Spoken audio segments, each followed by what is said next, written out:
Biodiversity कल हमने start किया था, जिसके अंदर हमें बच्चे हमने बोला था अप्रोक्स 1.7 to 1.8 मिलियन स्पीसीज अभी तक डिस्क्राइब की हैं और डिस्कवर की हैं। ठीक है बेटा, जिसके अंदर हमने प्लांट्स और एनिमल्स लिखे थे। ठीक है, जिसके अंदर हमने क्या बोला था 0.5 मिलियन क्या थे बच्चे हमारे पास, अप्रोक्स बात चल रही है, एग्जैक्ट यही है। 0.5 मिलियन प्लांट्स मिल रही हैं and near about 1.2 million animals. ठीक है बेटा, यहां तक कल किया था अपन ने। ठीक है, तो अगर प्लांट्स के अंदर हम बात करें 0.5 मिलियन जो हमें प्लांट्स जो मिले, प्लांट की स्पीसीज, इसके अंदर मैक्सिमम डाइवर्सिटी जो बच्चे एंजियोस्पर्म्स की है। इसके अंदर मैक्सिमम डाइवर्सिटी किसकी है बेटा, एंजियोस्पर्म्स। अब आप बोलोगे एंजियोस्पर्म्स तो सर हमें पता ही नहीं है। वो प्लांट्स जो फ्लावरिंग, जिनके ऊपर फ्लावर्स प्रेजेंट होते हैं, वो हम एंजियोस्पर्म्स बोलते हैं। और एंजियोस्पर्म्स हमारे क्या होते हैं बच्चे, most complex and advanced plants. Like animals के अंदर हम हैं, ऐसे ही प्लांट्स के अंदर सबसे डेवलप्ड एंजियोस्पर्म्स है। प्लांट किंगडम को हमने 5 ग्रुप्स में डिवाइड किया है, एल्गी, ब्रायोफाइट्स, टेरिडोफाइट्स, जिम्नोस्पर्म्स और angiosperms. Next chapter biological classification है। ठीक है, तो उसके अंदर हम करेंगे किंगडम कौन कौन से हैं, और नेक्स्ट है प्लांट किंगडम, थर्ड चैप्टर आपका। प्लांट किंगडम में हम आपको कराएंगे एल्गी, ब्रायोफाइट्स, टेरिडोफाइट्स, जिम्नोस्पर्म्स और एंजियोस्पर्म्स। 5 ग्रुप्स में डिवाइड किया। इसमें से मोस्ट एडवांस्ड और मोस्ट कॉम्प्लेक्स जो ग्रुप है बच्चे वो कौन सा है, एंजियोस्पर्म्स। तो प्लांट्स स्पीशीज के अंदर जो हमें लिखा है, ये प्लांट स्पीशीज सबसे ज्यादा मिलती है हमें, प्लांट स्पीशीज 0.5 मिलियन। इसके अंदर मैक्सिमम डाइवर्सिटी हमें किसकी मिलेगी बेटा, एंजियोस्पर्म्स। किसकी मिलेगी, एंजियोस्पर्म्स की। लिख लीजिए एक बार इसको। और अगर हम एनिमल्स की बात करेंगे बच्चे, इसके अंदर हमें मैक्सिमम डाइवर्सिटी मिलेगी आर्थ्रोपोडा की। किसकी, आर्थ्रोपोडा की। आर्थ्रोपोडा के अंदर इंसेक्टा की। ठीक है, इसके अंदर मैक्सिमम डाइवर्सिटी की अगर बात करेंगे एनिमल्स के अंदर, maximum diversity is of arthropoda. Arthropoda के अंदर क्लास इंसेक्टा। अपन ने एनिमल किंगडम में ये किया था कि नहीं।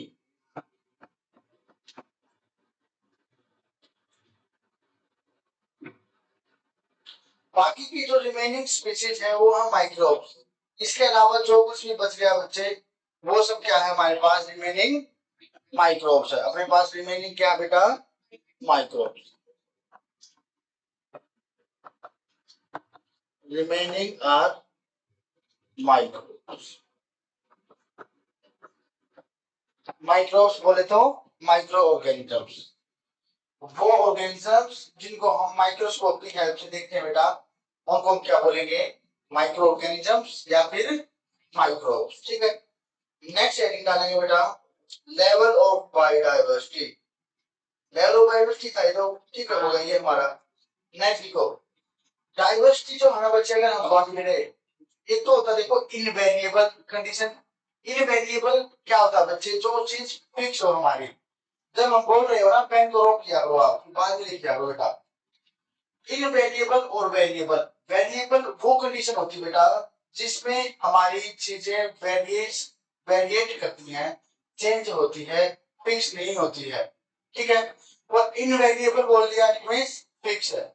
तो हमारी जो स्पीशीज है, जो हमारी डाइवर्सिटी है, वो डिफरेंट हैबिटेट्स में वेरिएबल है। Means different types of species are found in different types of habitats. ठीक है, ये क्लियर हो गई ना आपको। अब हमारे पास दो तरह के हैबिटेट्स है। एक तो होता है टेरेस्ट्रियल हैबिटेट और एक होता है एक्वेटिक हैबिटेट। टेरेस्ट्रियल बोले तो लैंड के ऊपर जो भी स्पीसीज मिलेंगी उसको, जहां पे मिलती है उसको बोले टेरेस्ट्रियल हैबिटेट। और एक्वेटिक पानी के अंदर जो मिलती है उसको बोलते हैं एक्वेटिक हैबिटेट। तो टेरेस्ट्रियल हैबिटेट के अंदर जो है बच्चे ट्रॉपिकल रेन फॉरेस्ट है, जहां पे सबसे ज्यादा स्पीसीज मिलती है ट्रॉपिकल रेन फॉरेस्ट। जो कुछ का एग्जांपल क्या है, अमेज़न फॉरेस्ट साउथ अमेरिका के अंदर है, जहां पे हमें मैक्सिमम डाइवर्सिटी देखने को मिलती है। और सेम टू सेम बच्चे एक्वेटिक हैबिटेट के अंदर एग्जांपल है coral reefs. Coral reef, coral reef क्या होता है बच्चे, ये एक्वेटिक इकोसिस्टम है। एक तरह से आप बोल सकते हो रेन फॉरेस्ट ऑफ सी, जैसे आपने अमेज़न फॉरेस्ट बोला है ना जहां पे मैक्सिमम डाइवर्सिटी मिलती है, ऐसे ही एक्वेटिक इकोसिस्टम के अंदर एक ऐसा एरिया है जहां पे हमें बहुत ज्यादा डाइवर्सिटी मिलती है ऑर्गेनिजम्स की, स्पीशीज की। तो उसको बोलते हैं कोरल रीफ, एक्वेटिक इकोसिस्टम के अंदर बेटा। ठीक है, समझ में आएगा। लिखिए नेक्स्ट लिखिए, डाइवर्सिटी इज वेरिएबल। लिखो बेटा, diversity is variable. Variable means change. Diversity is variable in different habitat. इस लाइन से क्या समझ में आया बेटा आपको? इस बात से आपको क्या समझ आया? Diversity is variable in different habitat. बताओ बेटा, हमारे पास हैबिटेट कौन कौन से हैं? नहीं समझ में आई बेटा ये लाइन? हैबिटेट हमारे पास देखो बच्चे दो तरह के होते हैं, एक तो होता है टेरेस्ट्रियल, है कि नहीं? एक तो होता है बेटा टेरेस्ट्रियल और एक होता है हमारे पास एक्वेटिक। ठीक है बच्चा पार्टी। टेरेस्ट्रियल के अंदर सोचिए बेटा, इसका एग्जांपल है अमेज़न फॉरेस्ट। अमेज़न फॉरेस्ट जो कि कहां पे मिलेगा बच्चे हमें? साउथ अमेरिका के अंदर। जो कि कहां पे मिलेगा बेटा हमें? साउथ अमेरिका के अंदर। Found in south America. Found in south America. अगर हम एक्वेटिक हैबिटेट की बात करते हैं बेटा, मैक्सिमम डाइवर्सिटी मिलेगी हमें कोरल रीफ्स के अंदर। कहां पे मिलेगी बेटा? इसका एग्जांपल लिखो, कोरल रीफ्स। कोरल रीफ,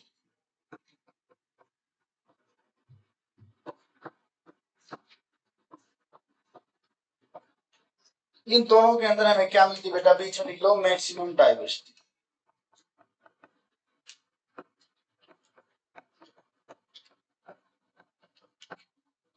तो आपको बेटा ये लर्न करना है।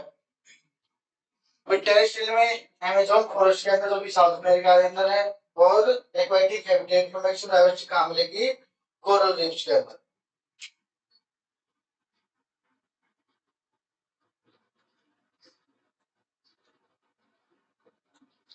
नेक्स्ट हेडिंग डालेंगे बच्चे, डिफरेंस लिखेंगे अपन, क्लासिफिकेशन और टेक्सोनॉमी। बीच में लाइन डाल देंगे, ज्यादा बड़ी लाइन नहीं डालेंगे, तीन दो लाइनें लिखेंगे, 2 से 3 लाइनें बस।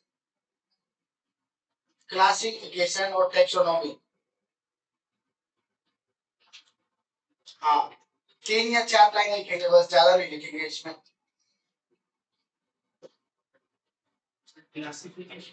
हाँ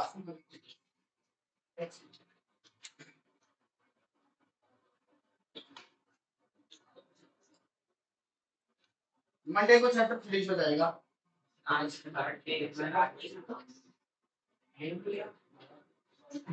मंडे को या ट्यूसडे को चैप्टर फिनिश है।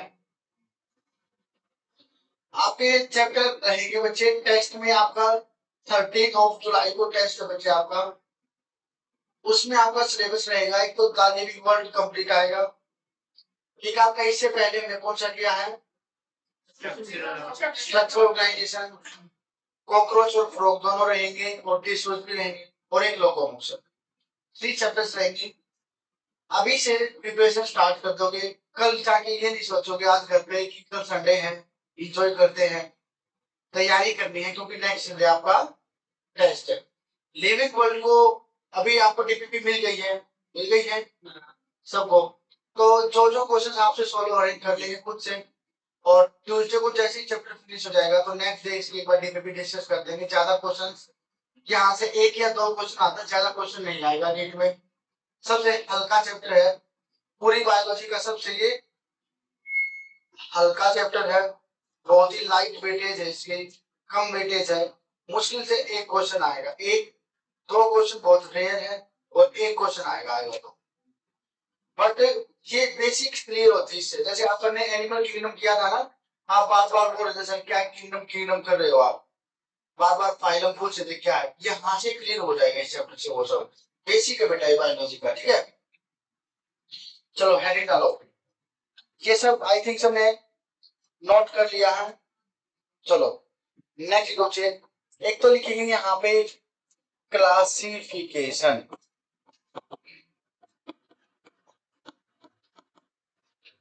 और यहाँ पे लिखेंगे बेटा टैक्सोनॉमी।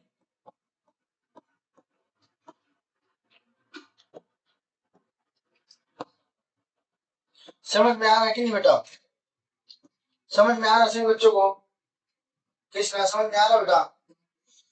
क्लासिफिकेशन देखो बच्चे, वर्ड से ही पता चल रहा है किसी चीज को हम क्लासिफाई करेंगे।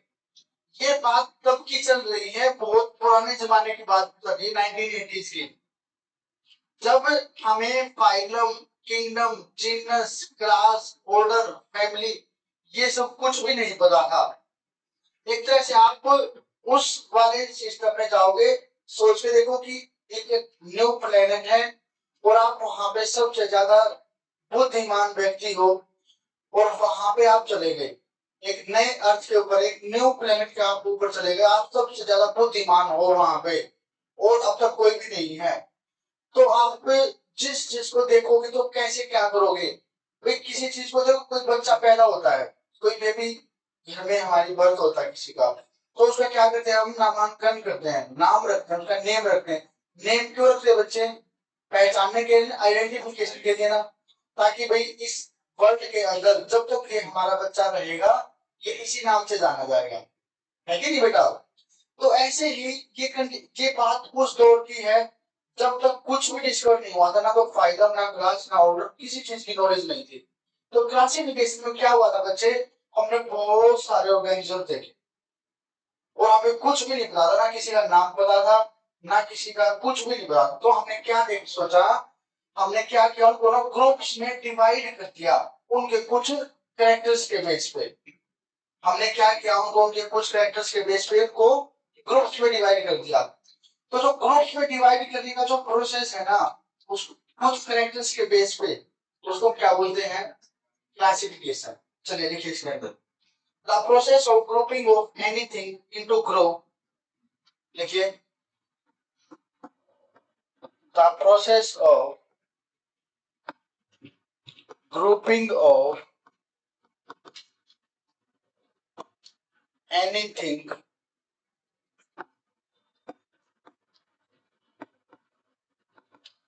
the process of grouping of anything the process of grouping of anything into group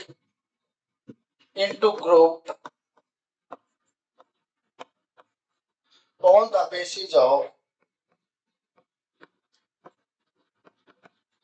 on the basis of their features on the basis of their features। कुछ फीचर्स के बेस पे, कुछ कैरेक्टर्स के बेस पे हमने क्या किया, किसी भी ऑर्गेनिज्म को, लिविंग थिंग भी बोल सकते हो आप उसको, नॉन लिविंग थिंग, इसमें क्लासिफिकेशन में सब कुछ आ जाएगा, ओनली लिविंग ऑर्गेनिजम्स नहीं आएंगे, ठीक है बेटा।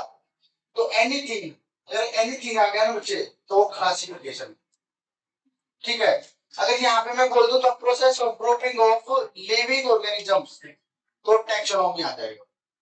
एनीथिंग है तो क्लासिफिकेशन, अगर लिविंग ऑर्गेनिज्म बोल दिया तो टैक्सोनॉमी, बाकी सब सेम है। देखो, the process of classifying living organisms, the process of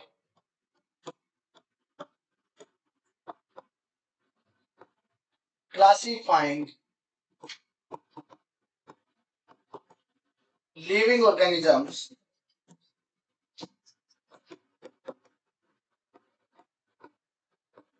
the process of classifying living organisms the process of classifying living organisms into different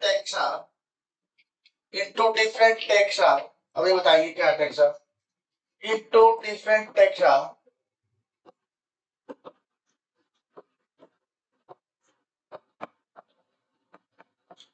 on the basis of their features.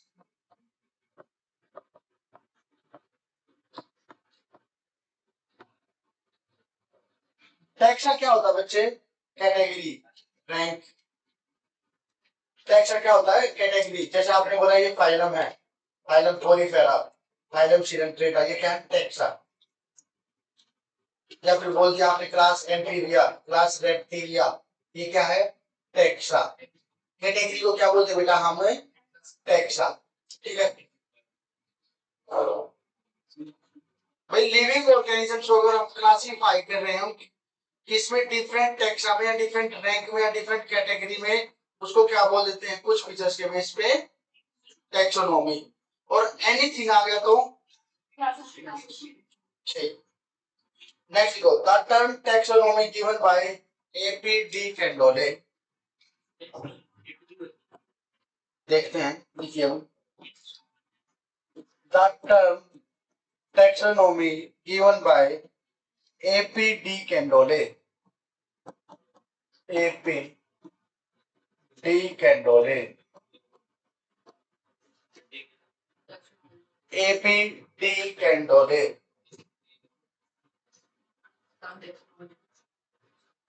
Father of taxonomy थे Carolus Linnaeus. Father of taxonomy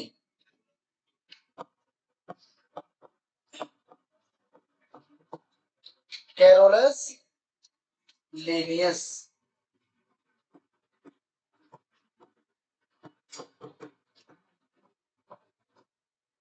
सबको समझ में आया बेटा?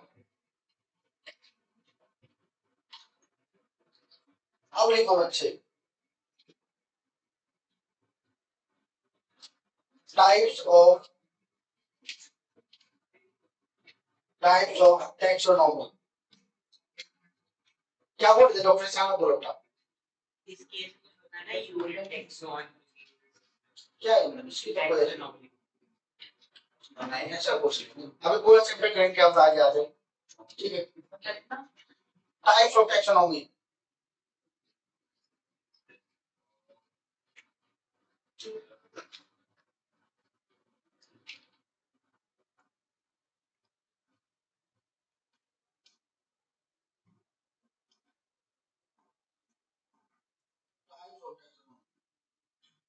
Classical और modern.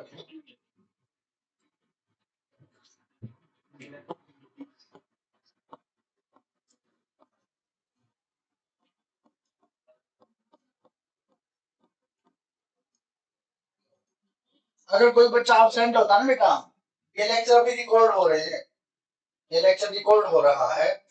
आप teach me lab पे जाओगे ना, उसको ओपन करोगे तो लेक्चर्स वाले में जाओगे, लेक्चर्स वाले में लेक्चर मिल जाएगा आपको। घर पे 1.5x पे 1.75x पे आप जल्दी जल्दी देख सकते हो उसको। जैसे हमारा 1 घंटे क्लास होती है तो 1 घंटे में से हम 55 मिनट्स या 50 मिनट्स पढ़ाते हैं। 10 मिनट को आप 25 मिनट में देख सकते हो 2x पे। तो 20-25 मिनट लगा के आप घर पे दोबारा से लेक्चर देख सकते हो। माने आप भी देख लेना अगर देखना चाहो, ठीक है? रिकॉर्डिंग पड़ी है वहां पे, हमने भी अभी देखा ये फीचर भी इसमें। देखो बेटा, टाइप्स ऑफ टैक्सोनॉमी आपकी क्लास के लिए ये फीचर और किसी को नहीं दे रहे हम ऐसे। नेट ड्रॉपर को कोई फीचर नहीं दे रहे क्योंकि वो पढ़ना बंद कर देंगे। क्लासिकल और मॉडर्न, और जो यहाँ पे क्लास में समझ में आएगा वो वहां पे भी नहीं आएगा रिकॉर्डिंग, क्योंकि वहां पे बच्चे ओनली बोर्ड दिख रहा है आपको, टीचर नहीं दिखेगा। क्लासिकल और मॉडर्न टैक्सोनॉमी। देखो बच्चे, टैक्सोनॉमी में क्या किया था हमने, लिविंग ऑर्गेनिजम्स को क्लासिफाई किया था डिफरेंट टैक्सा में या डिफरेंट कैटेगरी में उनके कुछ कैरेक्टर्स के बेस पे। अब डिफरेंट टाइप्स ऑफ टैक्सोनॉमी, तो क्लासिकल एक मॉडर्न। क्लासिकल टैक्सोनॉमी में क्या होता है, क्लासिकल टैक्सोनॉमी में हम ओनली मॉर्फोलॉजिकल फैक्टर्स कंसीडर किया हमने। मॉर्फोलॉजिकल फैक्टर्स क्या होते हैं, एक्सटर्नल फीचर्स, बाहर से जिन फैक्टर्स को हम देख सकते हैं कि भाई ये ऐसा ऐसा दिख रहा है, अच्छा इसके 4 पैर है, इसको रख दो, अच्छा इसके 2 पैर है, इसको उसमें रख दो, अच्छा इसके पास विंग्स है, वहां पे रख दो, अच्छा इसके पास चोंच है, बीक है, वहां पे रख दो। तो जो बाहर से फैक्टर्स देख के आप डिफरेंट कैटेगरी में ऑर्गेनिजम्स को रख रहे हो, उसको हम क्या बोलते हैं, क्लासिकली को। It's basis is only morphological characters. समझ में आ रहा है बेटा, it's basis is only morphological characters.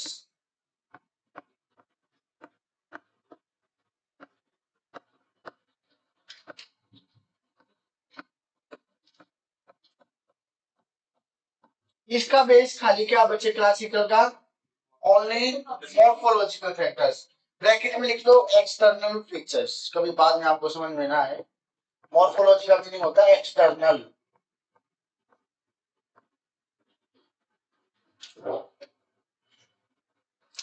But हमने मॉडर्न टैक्सोनॉमी में क्या किया बच्चे, हमने 5 कैरेक्टर्स को लिया कंसीडर, हमने 5 कैरेक्टर्स को कंसीडर किया बच्चे। वो 5 कैरेक्टर्स कौन कौन से थे, मॉर्फोलॉजी तो लिया ही साथ, मॉर्फोलॉजी तो लिया ही था, साथ में एनाटॉमी। एनाटॉमी क्या होता है बच्चे, इंटरनल फीचर्स की स्टडी करके। मॉर्फोलॉजी कंसीडर किया हमने मॉडर्न टैक्सोनॉमी में, sorry morphological, anatomy, cell structure कैसा है, भाई सेल वॉल है या नहीं है, प्लाज्मा मेम्ब्रेन कैसी है, किससे बनी है, सेलुलोज से बनी हुई है या पेप्टाइडोग्लाइकन से बनी हुई है, अच्छा सेलुलोज से बनी है, चलो इसको प्लांट वाले में डाल देते हैं, अच्छा सेल वाल इसकी पेप्टाइडोग्लाइकन से बनी, इसको बैक्टीरिया वाले में डाल देते हैं, मोनेरा में डाल देते हैं। तो हमने क्या किया, सेल का स्ट्रक्चर स्टडी किया, डेवलपमेंटल प्रोसेस, कोई डायरेक्ट डेवलपमेंट हो रही है या इनडायरेक्ट डेवलपमेंट हो रही है। इकोलॉजिकल इंपोर्टेंस, हमारे लिए इकोलॉजिकल इंपोर्टेंट है या नहीं है, अच्छा इंपोर्टेंट नहीं है तो बेस्ट हो गया, हमारे लिए हार्मफुल है, अच्छा हमारे लिए फायदा कर रहा है, चलो इसको, जैसे कि बुश या फिश है, मॉस्किटो लार्वा पे ब्रीड करती है, तो उसको किस में डालोगे, बेनिफिशियल या हार्मफुल में, बेनिफिशियल कैटेगरी में। जैसे ये मॉस्किटो होती है, हमें मलेरिया कॉज करती है, तो इसको इसमें हार्मफुल कंडीशन में डाल दो कैटेगरी में, ऐसे ऐसे करके बेटा, ठीक है। इकोलॉजिकल इंपोर्टेंस में ये आएगा, लिखो इसके क्या क्या बेस है, लिखो इसके बेसिस लिखो।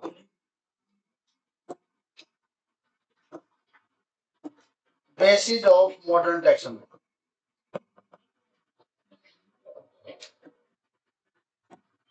फर्स्ट लिखेंगे बेटा मॉर्फोलॉजिकल, ये तो रहेगा ही, मॉर्फोलॉजिकल कैरेक्टर्स लिए हमने। सेकंड क्या लिया, एनाटॉमी या एनाटॉमिकल कैरेक्टर्स। समझ में आ रहा बेटा, एनाटॉमी क्या होता है बच्चे, study of internal features. Morphology में एक्सटर्नल फीचर्स, एनाटॉमी में इंटरनल फीचर्स, अपोजिट हो जाएगा। थर्ड देखो बेटा, डेवलपमेंटल प्रोसेस कैसा है उनका, डायरेक्ट है इनडायरेक्ट। और क्या किया था अपन ने, डेवलपमेंटल प्रोसेस के बाद हमने क्या किया था, सेल स्ट्रक्चर। लास्ट क्या किया था बेटा, इकोलॉजिकल इंपॉर्टेंस।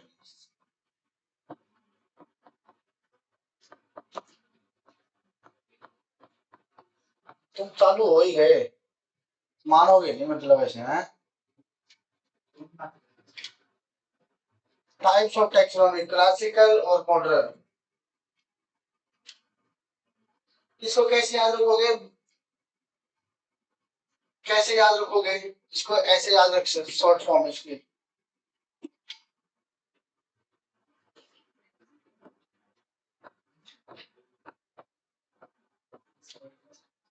मेड सी, ठीक है, ठीक है, मेड सी, या इकोलॉजिकल को ऊपर लिख दोगे तो मेड सी हो जाएगा, मेड्स, ठीक है। कैसे भी कर सकते हो, जैसे भी अच्छा लगे। ठीक है, ये टाइप्स ऑफ टैक्सोनॉमी था बेटा। टाइप्स ऑफ टैक्सोनॉमी समझ में आया बच्चे? Types of taxonomy. अब नेक्स्ट हेडिंग डालो, process of taxonomy. Next heading put down, पंखा नहीं चल रहा हमारा। Process of taxonomy.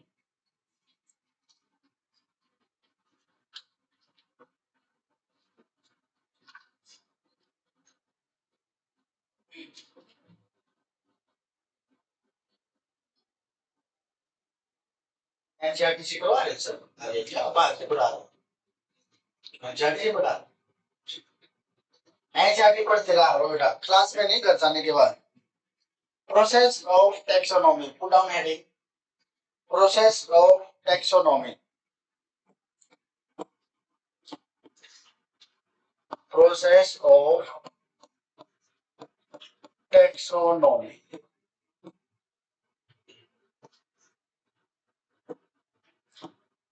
एक बार चार कैरेक्टर सीखेंगे। सबसे पहले देखो बच्चे, वो जो मैंने बताया था ना, जैसे आप सब सारे ऑर्गेनिज्म बैठे हो डिफरेंट टाइप्स के, और मैं कोई बुद्धिमान जीव आया हूँ इस प्लेनेट के ऊपर, आपकी क्लास है एक प्लेनेट है, तो मैंने क्या देखा, अभी मेरे को कुछ भी नॉलेज नहीं है, बॉयज कैसे होते हैं, गर्ल्स कैसी होती है, होशियार कैसे होते हैं, नालायक कैसे होते हैं। तो मैंने क्या देखा कि ये वाले ऑर्गेनिज्म ऐसे जिनके लॉन्ग हेयर्स हैं, और ये वाले ऑर्गेनिज्म के शॉर्ट हेयर्स हैं। अच्छा, लॉन्ग हेयर्स वालों को मैंने उस तरफ रख दिया, हेयर्स वालों को, शॉर्ट हेयर्स वालों को इस तरफ। फिर मैंने क्या देखा, वैसे फिर हमने क्या देखा, अच्छा ये वाले लोग हैं कि स्पेक्स, ये मतलब ये ज्यादा पढ़ते हैं, इनको इंटेलिजेंट वाली कंडीशन डाल दो। अच्छा स्पेक्स नहीं है, इसका मतलब ये आइस का कम यूज कर रहे हैं, चलो इसको उस वाले में डाल दिया। तो ऐसे ऐसे हम क्या करते हैं, कैरेक्टर नोट किए ना मैंने, long hairs, short hairs, height के बेस पे कर सकते हैं अपन, एक्सटर्नल कैरेक्टर्स है ना बेटा, है कि नहीं? ये लॉन्ग हाइट वाले, अच्छा ये 16 साल के होंगे, अच्छा ये 5 फीट का, चलिए 14 साल का होगा, बच्चे वाली कैटेगरी डाल देते हैं। तो ऐसे ऐसे कर सकते हैं अपन, कैरेक्टर्स नोट कर सकते हैं ना। अच्छा, यहाँ पे सपोज करो और भी ऑर्गेनिजम्स है, अच्छा इसके पास बीक है, चोंच है, चलो इसको वहां पे रख देते हैं। अच्छा इसके पास तो पंख भी उड़ने के लिए, इसको वहां पे रख देते हैं। अच्छा ये तो कार्निवोर्स है, दूसरे ऑर्गेनिज्म खा रहा है, इंसेक्ट्स, वहां पे रख देते हैं। अच्छा इसके पास तो 4 पैर है, चलो टेट्रापोडा वाले में रख देते हैं इसको। तो ये क्या है, फर्स्ट स्टेप हम क्या करते हैं, कैरेक्टराइजेशन। टैक्सोनॉमी में क्या करते हैं, सबसे पहले कैरेक्टराइजेशन। समझ में आया बेटा? सबसे पहले अब क्या करेंगे, आप किसी अननोन प्लेनेट पे चले गए या अननोन ग्रह में चले गए, आपको पहचानना कि अच्छे इंसान है या मेरे लायक है या नहीं है, तो आप क्या करते हैं, उनको कैरेक्टर नोट डाउन करते हो कि नहीं? तो लिखो characterisation. Characterisation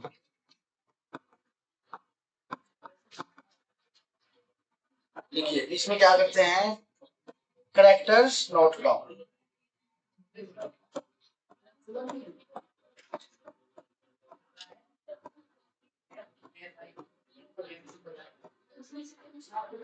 characters note down.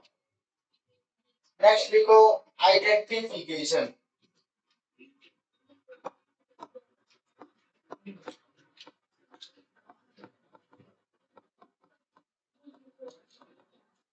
Identification में हम क्या करते हैं बच्चे, कैरेक्टर्स के बेस पे सपोज करो हमें कोई 4 पैरों वाला पहले ऑर्गेनिज्म मिला था, और उसको हमने बोला था हाथी।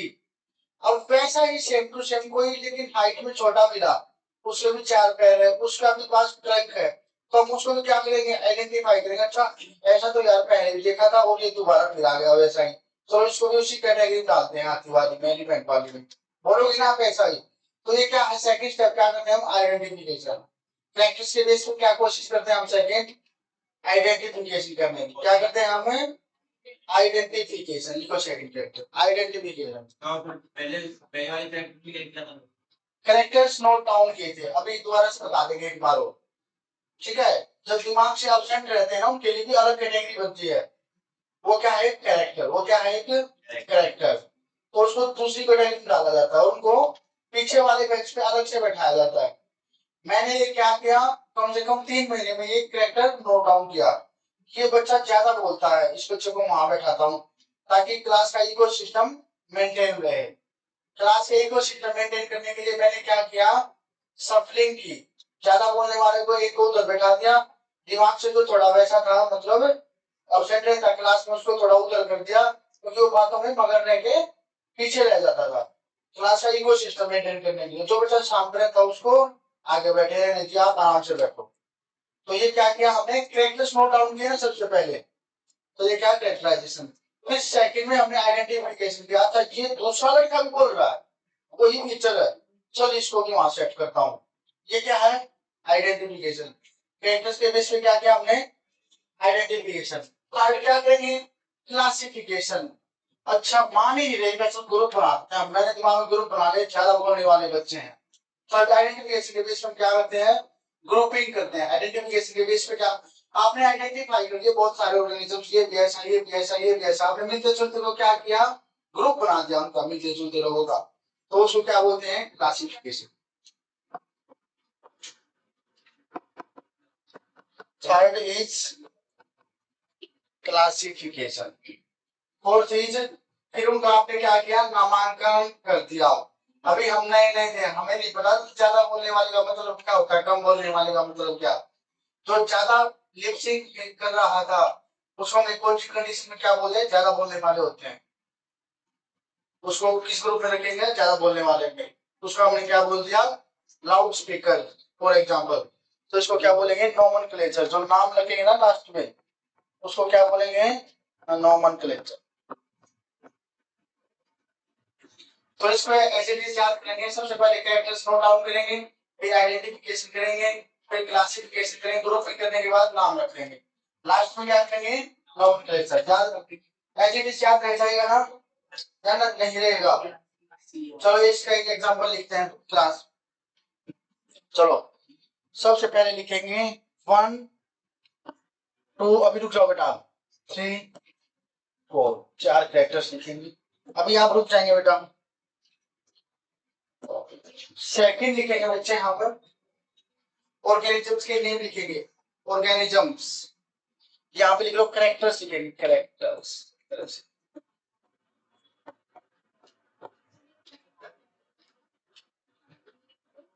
ऑर्गेनिजम्स लिखो, वो ज्यादा सही। अभी आप रुक जाएंगे बेटा, ये टेबल जब हम बना लेंगे तो बनाएंगे आप।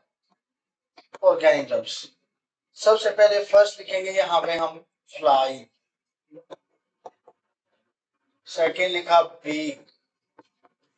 थर्ड लिखा ऑटोट्रोपिक। फोर्थ लिखा हेटरोट्रोपिक।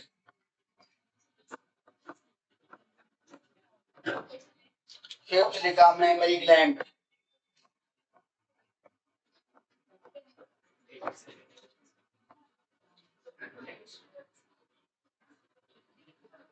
नेक्स्ट लिखा आइडेंटिफिकेशन।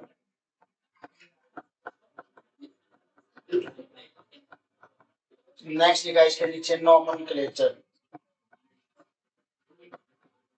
ये नोट करो बेटा एक बार। और थोड़ा सा गैप बनाना, 1 2 3 4 में अच्छे से गैप बनाना। ऑर्गेनिजम्स के एग्जांपल लिखेंगे, कभी आपकी खिचड़ी हो जाए बाद में।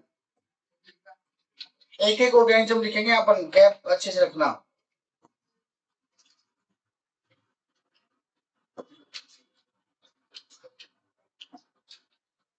1 2, हाँ बेटा, 3 और 4।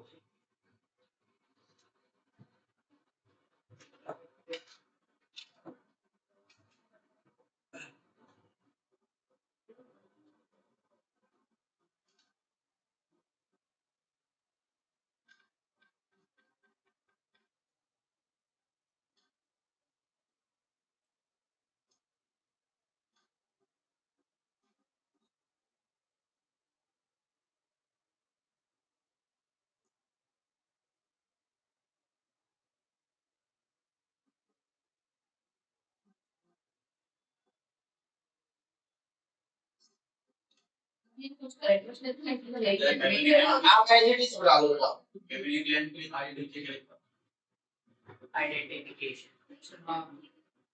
एडिटिव बना लीजिए।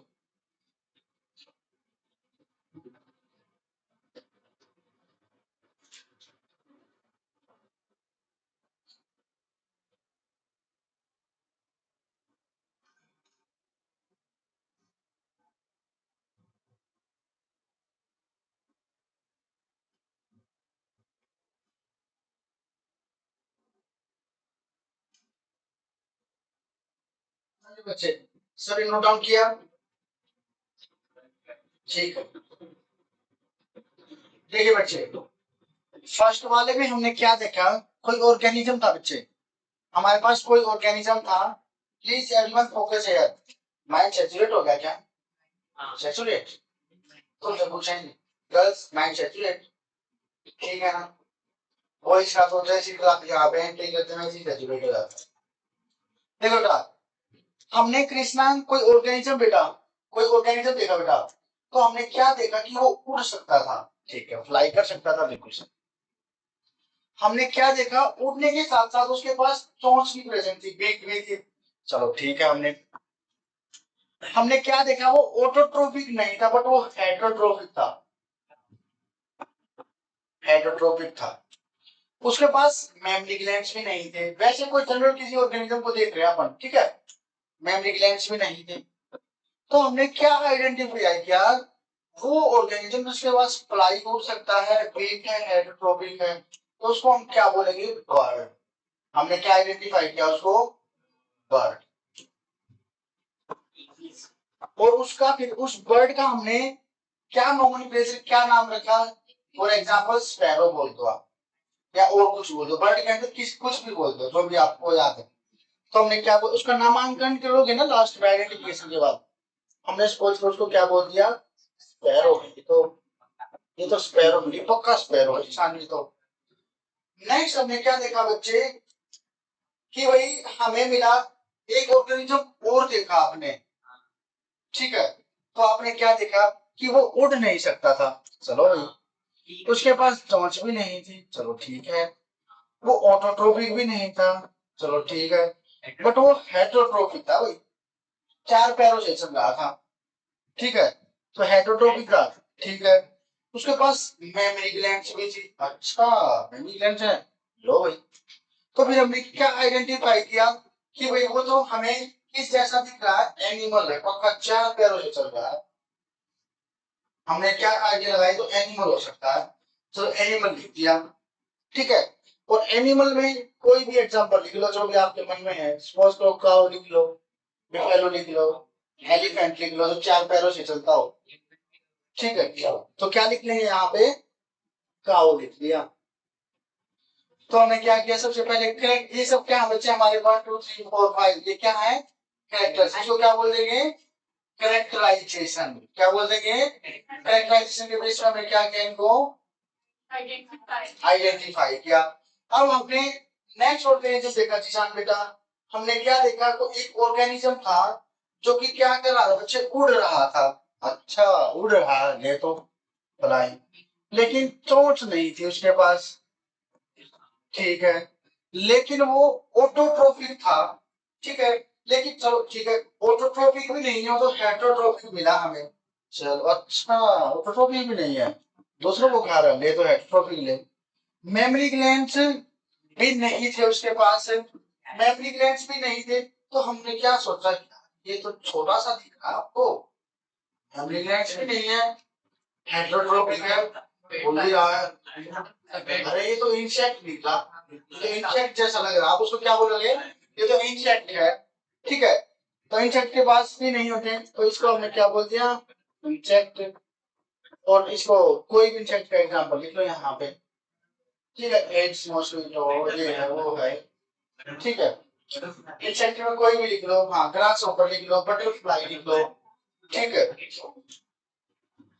तो ऐसे करते हैं हम, क्या करते हैं बच्चे, क्लासिफिकेशन।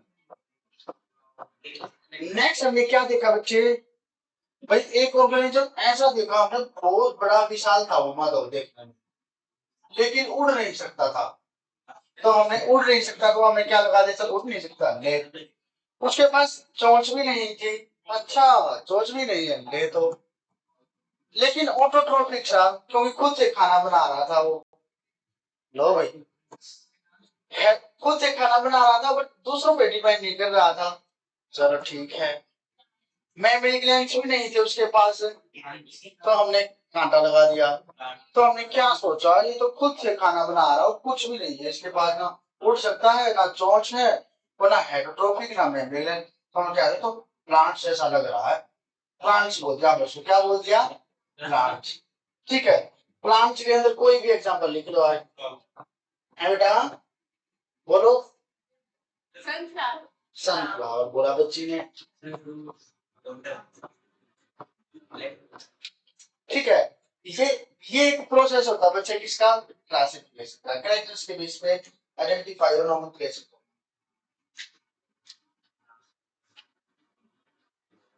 नेक्स्ट निकालोगे सिस्टमैटिक्स, नेक्स्ट इनको डाउन सिस्टमैटिक्स, सिस्टमैटिक्स। अब क्लियर हो गया बच्चे, टैक्सोनॉमी समझ में आ गया, नहीं क्लासिफिकेशन। तो बोलो सर आपने क्या बना दिया, हवा हवा में करा के चले गए, हवा हवा है, बोला सिस्टमैटिक्स समझ में आया क्या किसका। क्वेश्चंस करोगे ना आप, तो एज इट इज कीवर्ड्स यहीं से नोट से ही मिलेंगे आपको, देखना वो तुरंत सोल्व हो जाएगा आपसे मामला, अगर आप नोट्स को अच्छे से ढंग से समझ के एक बार कर लोगे।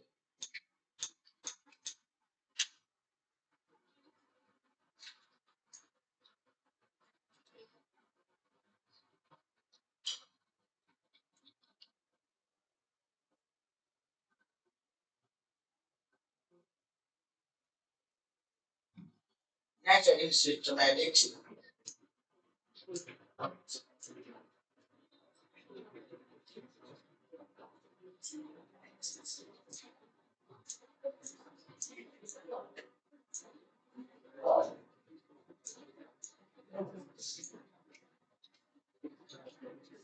डायरेक्ट आगे कक्षा कितनी देर पढ़ते सच्ची था,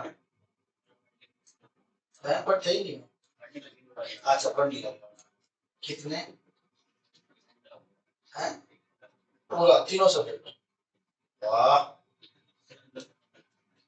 तीनों सब्जेक्ट 1 घंटा, मतलब बायो को कितने मिनट मिली, 10 मिनट 5 मिनट है।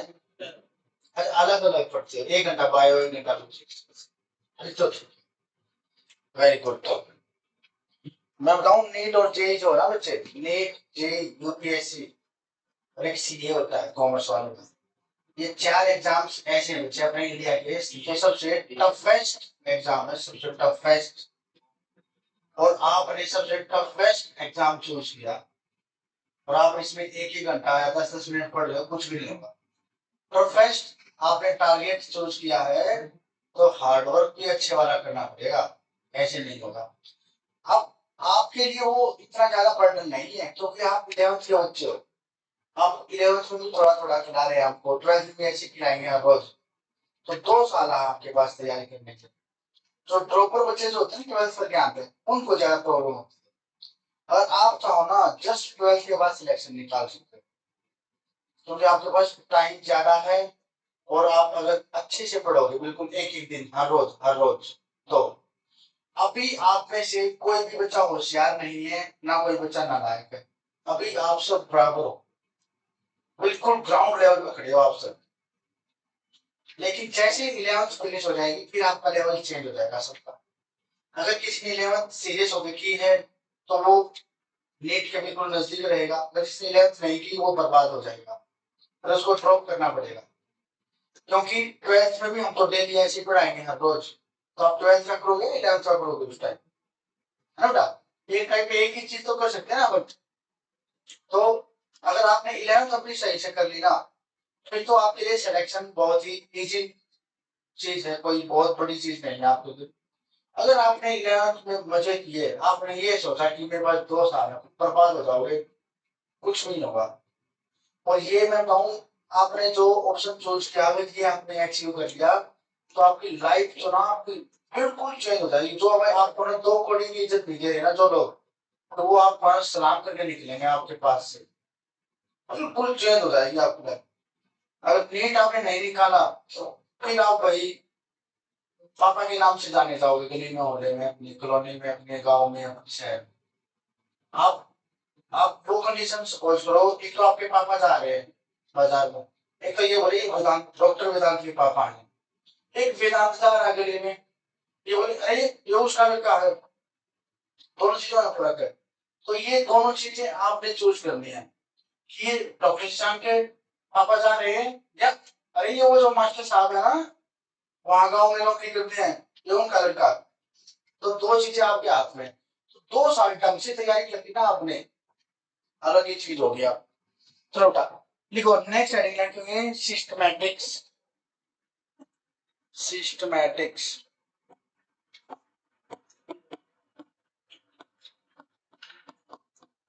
सिस्टमैटिक्स ये सिंपल सा बच्चे देखो, हमने टेक्सोनॉमी में क्या किया था, लिविंग ऑर्गेनिजम्स को क्लासिफाई किया था उनके कुछ कैरेक्टर्स के बेस पे। अगर कुछ कैरेक्टर्स के साथ अगर हम उनका ये चेक करने लग जाएं कि क्या इनके कभी कॉमन एंसेस्टर्स रहे हैं, तो हमारे लिए और भी ज्यादा हमारी जो ये क्लासिफिकेशन है टैक्सोनॉमी और ज्यादा हमारी क्या हो जाएगी, एक्यूरेट हो जाएगी। अगर हम एक इवोल्यूशनरी रिलेशनशिप भी उनका जानने की कोशिश करते हैं हम, तो क्लासिफाई हमारी और भी ज्यादा क्या हो जाएगी, क्लासिफिकेशन हमारी मोर एक्सेप्टेबल हो जाए, है कि नहीं बेटा। जब भी हम काम करते हैं स्टार्टिंग में हम 40% की एफिशिएंसी करते हैं, फिर 70 की, फिर 90 की, लास्ट में हम 99% पे आ जाते हैं। तो हम स्टार्टिंग में क्लासिफिकेशन उन्होंने तो सब कुछ ही कर दिया, लिविंग भी आगे, नॉन लिविंग भी, फिर टैक्सोनॉमी ओनली लिविंग ऑर्गेनिज्म। लेकिन उन्होंने कुछ फैक्टर्स किए जो आपने लिखे थे, मैक्ड लिखे थे ना, मॉर्फोलॉजी, एनाटॉमी, डेवलपमेंट प्रोसेस। तो उन पांचों में से कहीं इवोल्यूशनरी रिलेशनशिप था, एंसेस्टर्स की स्टडी थी, नहीं थी। तो सिस्टमैटिक्स आया जिसके अंदर उन्होंने क्या किया, टैक्सोनॉमी के साथ साथ इवोल्यूशनरी रिलेशनशिप को भी कंसीडर किया, ताकि हमारी टैक्सोनॉमी या क्लासिफिकेशन और भी ज्यादा एक्सेप्टेबल हो सके। तो जितनी ज्यादा आपकी थ्योरी, आपकी थीसिस, आपकी कोई भी रिसर्च जितनी ज्यादा सही होगी, एक्यूरेट होगी, उतनी ज्यादा तो लोग एक्सेप्ट करेंगे ना बेटा। तो ये बात कब की चल रही है, 90s की, जब इतने ज्यादा जो आज नॉलेज हमें है उस टाइम पे नहीं थी, तो उस टाइम पे चलती है। तो टैक्सोनॉमी के बाद क्या है, सिस्टमैटिक्स। इसमें क्या आएगा, टैक्सोनॉमी प्लस इवोल्यूशनरी रिलेशनशिप। ठीक है बेटा, समझ में आया। चलो भाई, इवोल्यूशनरी रिलेशनशिप लिखो बच्चे, इसकी डेफिनेशन लिखिए। इवोल्यूशनरी रिलेशनशिप के लिए स्पेसिफिक टर्म यूज करते हैं phylogeny. Phylogeny, taxonomy plus phylogeny.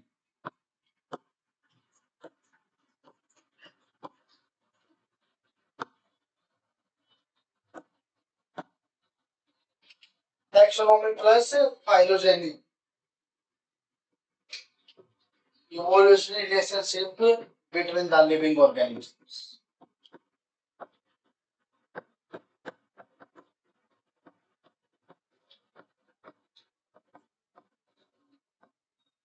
ठीक है बेटा, चलिए सिस्टमैटिक की डेफिनेशन लिखिए।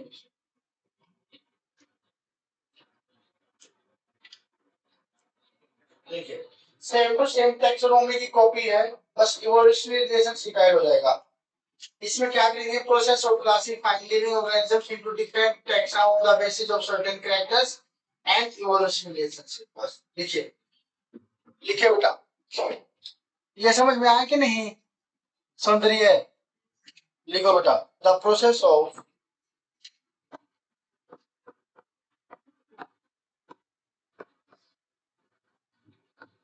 classifying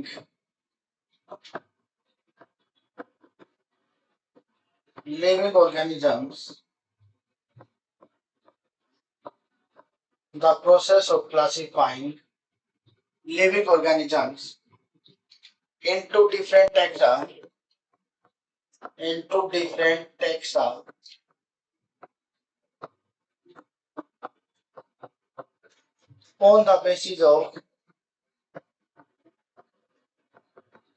on the basis of their certain characters, on the basis of their certain characters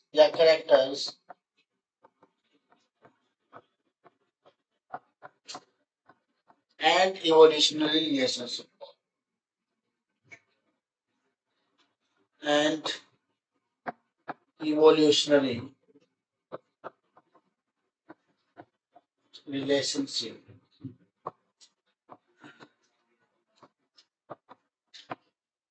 Good afternoon. Please go.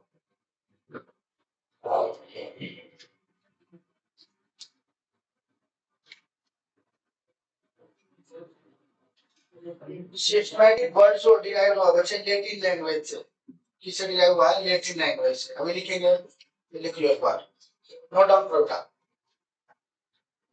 थोड़ी सी हवा हमें भी लेने दो सारी हवा को ले रहे हो किसान गाय का ऑलवेज वेलकम 1 घंटे से वहां खड़े हैं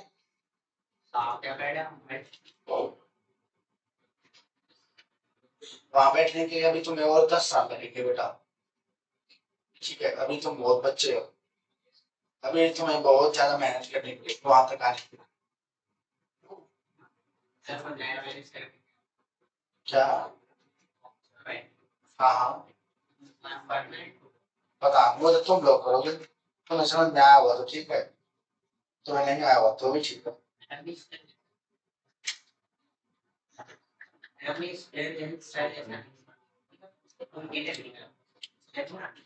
तुम लोग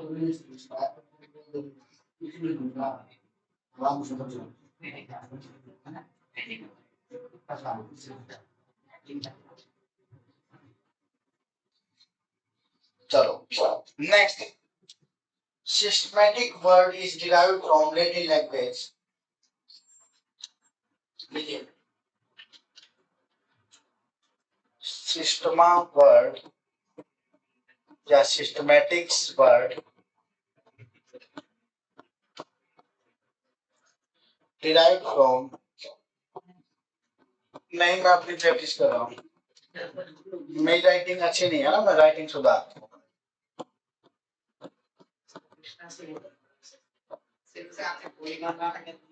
है पता नहीं कौन बोल रहा है derived from Latin language derived from Latin language derived from the title of a book Systema Naturae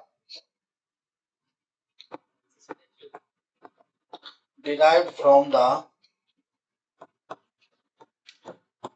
title of a book Systema Naturae ये क्वेश्चन आएगा कौन सी बुक के टाइटल से आया है सिस्टमैटिक्स तो आप बोलोगे सिस्टमा नेचुरा यही था जो कुछ है Systema Naturae written by Carolus Linnaeus इसको राइट किसने किया था हाँ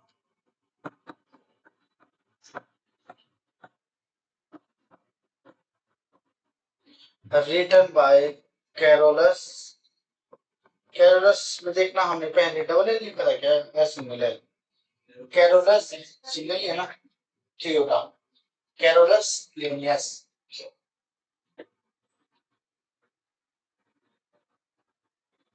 नेक्स्ट को बच्चे नोमेनक्लेचर करते जाओ कितने पेज में आते हैं बस एक ही पेज किया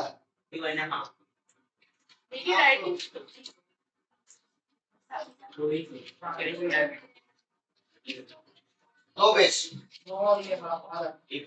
थोड़ी को नहीं आपने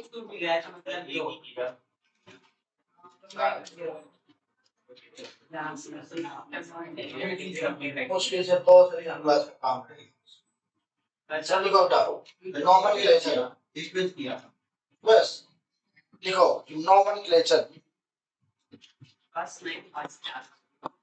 हाँ ज्यादा हो गया, अब तक कहाँ ध्यान था तुम्हारा?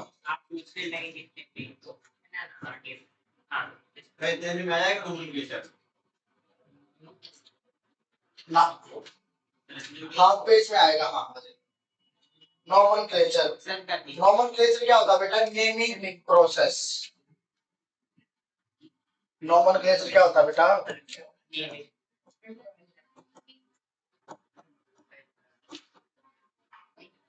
Nomenclature is the naming process.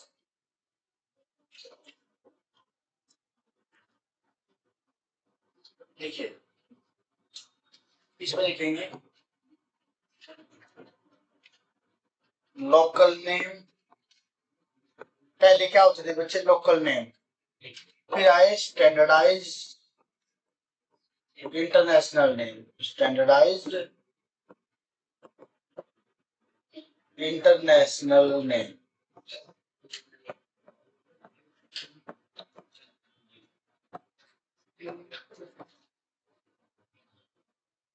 जैसे बहुत सारे प्लांट्स ऐसे होते हैं बच्चे, आपके एरिया में कोई और नाम से पुकारते हैं, हमारे एरिया में कुछ और से, चेन्नई में जाओगे किसी और नाम से, लेकिन है वो एक ही।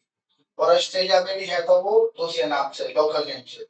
तो लोकल नेम हमें क्या क्रिएट करा रहा है बच्चे? कंफ्यूजन। क्या क्रिएट करा रहा है बच्चे? कंफ्यूजन। तो हम क्या लेके आए? Standardize international name. हमने ऐसा नेम रख दिया कि वो सभी जगह उसी नेम से जाना जाएगा, कंफ्यूजन ही खत्म कर दिया यहाँ पे। तो लोकल नेम क्या क्रिएट कर रहा है बच्चे? हमें कंफ्यूजन।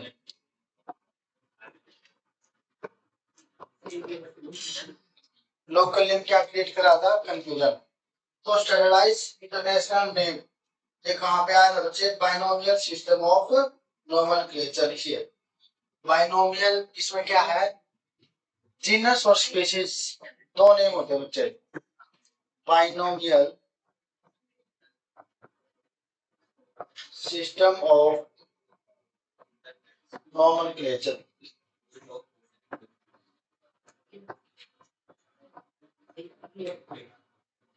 इसमें क्या बेटा? Binomial system of nomenclature. ये किसने दिया था?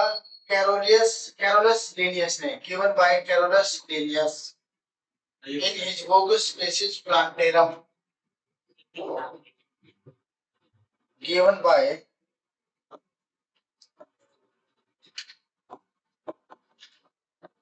किसने दिया था बच्चे इसको? Carolus Linnaeus.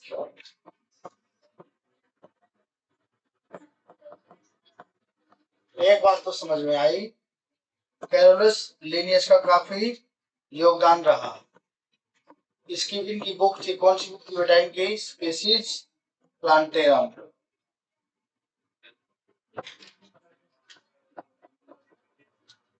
Species plantarum.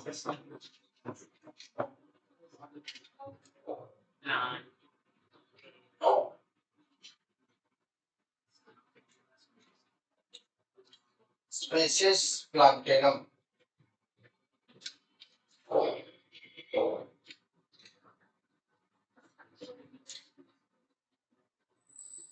Next ICBN की फुल फॉर्म लिखिए। ये फुल फॉर्म्स आते हैं बच्चे, लिखिए। ये सब नोट किया? ICBN, ICBN international code of और यही तो बच्चे गलत करते हैं। और बोटनी के लिए तो 4 है और जूलॉजी के लिए O है। ठीक है, लिखिए आईसीबीएन। याद रखना बच्चे, बोटनी में तो है 4 और जूलॉजी में है O। एनसीईआरटी मेंशन्ड है। यही चीज गलती करते हैं बच्चे और गलत हो जाता है वहीं पे। आईसीबीएन लिखो, international code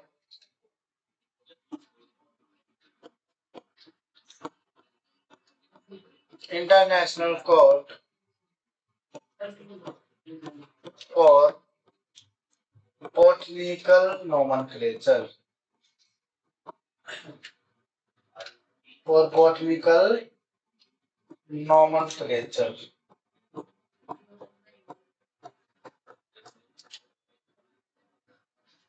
Next we go. ICZN.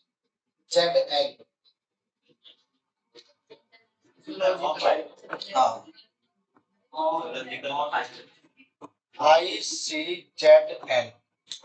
लिखो बच्चे, international code of zoological nomenclature. International code of zoological. ठीक, क्या बात है चल रही बेटा, हमें बता दो. International code. अच्छा, खाना खाया नहीं खाया? अच्छा, ये पूछ रहे हो हमसे. International code of zoological nomenclature. Next लिखो, ICNB. ICNB.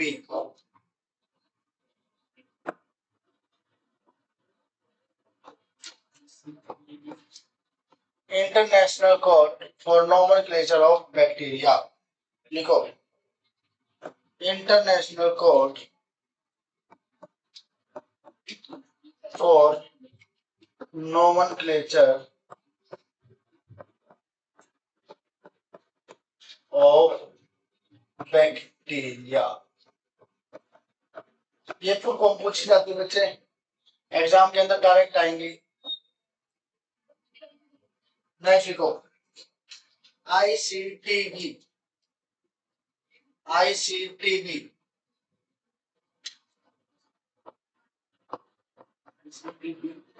International committee for taxonomy of virus. लिखो, इंटरनेशनल कमेटी. समझ आ रहा है बेटा? इसमें समझने का है ये कुछ. International committee. Committee committee. International committee for taxonomy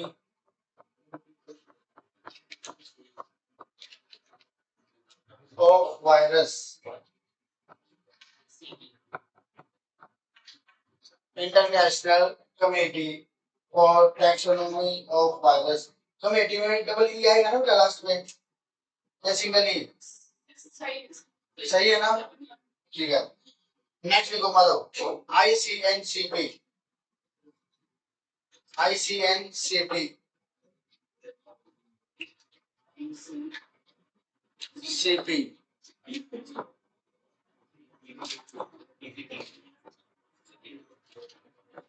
क्या बोले? ICNCP. लिखो इसके अंदर, international code of nomenclature for cultivated plants. International Code of Nomenclature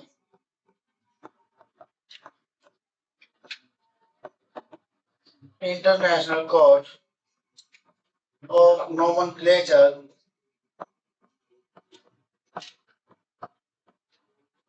for cultivated plants. ठीक है बेटा?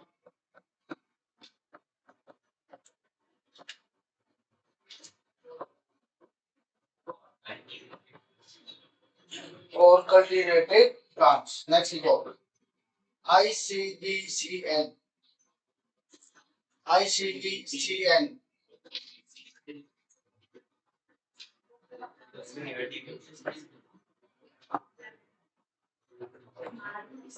ICDCN.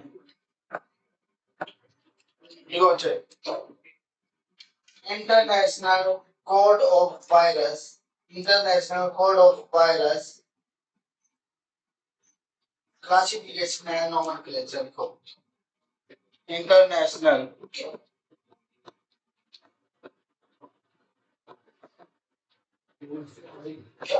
Code of Virus.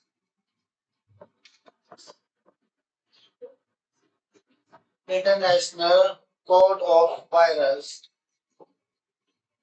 Classification and nomenclature. Na. Classification and nomenclature.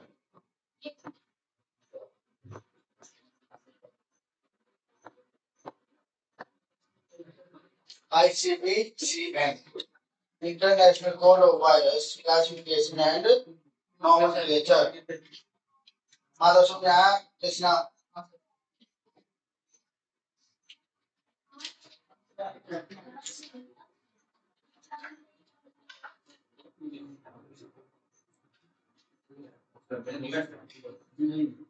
कोई बात हाँ हाँ